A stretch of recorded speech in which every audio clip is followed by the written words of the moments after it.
In this video, I will solve your doubts about how to play ARK Cross-Platform between Xbox and PlayStation 4 and whether or not it is possible to do this. As you are aware, ARK does have cross-platform, however, it is really weird in the way it functions.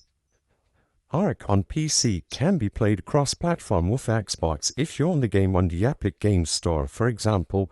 However, if you own the game on Steam, you can only play with people from Epic.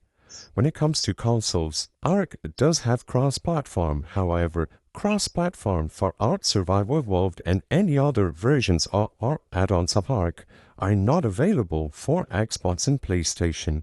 Regardless of the generation of Xbox or PlayStation you have, you will not be able to cross-play with your friends from the different console. If you are playing this on a PlayStation 4 or PlayStation 5, you cannot cross-platform, and the same goes for Xbox and PlayStation. You can only cross-platform on Xbox if your friend or you are playing on the Windows Store PC version of ARK.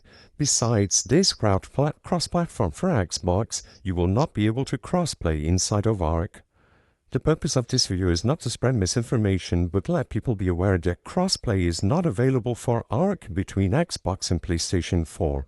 If this video cleared up any questions you had, please be sure to leave a like and subscribe for more quick and easy tips. Thank you for watching.